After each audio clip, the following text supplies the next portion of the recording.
আমরা রাত্রি 10টার সময় অফিস বন্ধ করে যে যার বাড়ি চলে যাই।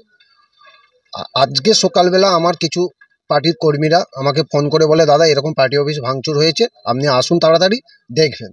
আমি এসে অফিসে দেখলাম যে আমার অফিসের ভেতরে কাগজপত্র, আলমারির কাঁচ ভাঙা হয়েছে এবং আলমারির মাথায় যে একটা ট্যাঙ্কে ছিল, গুরুত্বপূর্ণ কাগজ ছিল, সেই আলমারির ট্যাঙ্কে পর্যন্ত বাইরে ফেলেছে, চেয়ার টেবিল ফেলে দিয়ে অসহ্য পরিমাণে ভাঙচুর করেছে এবং আমার কিছু চারধারে প্লাই মারা ছিল, সেই প্লাইগুলোকে খুলে পুকুরে ফেলে দেওয়া হয়েছে। কারা করেছে মনে হচ্ছে? আমার সন্দেহ হচ্ছে বিজেপি। কি চাইছেন আপনি? আমি চাচ্ছি তাদের কঠোরতম শাস্তি। আপনার নাম? আমার নাম সঞ্জয় পল। কিভাবে জড়িয়ে?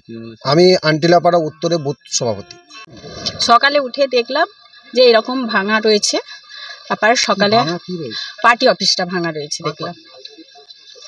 হ্যাঁ, কাঁচও ভাঙা আছে দেখলাম। তৃণমূলের পার্টি অফিস ভাঙা হয়েছে। আর সকালে উঠে এইটুকু দেখেছি, দেখে আমাদের পঞ্চায়েতকে জানানো হয়েছিল, হতে উনি এসে দেখলেন, দেখে এইটুকুই আমরা জানি আর কি। উনি এবার যা করার করেছেন। না ওটা আমরা বলতে পারবো না। আমার নাম কাজল দাস।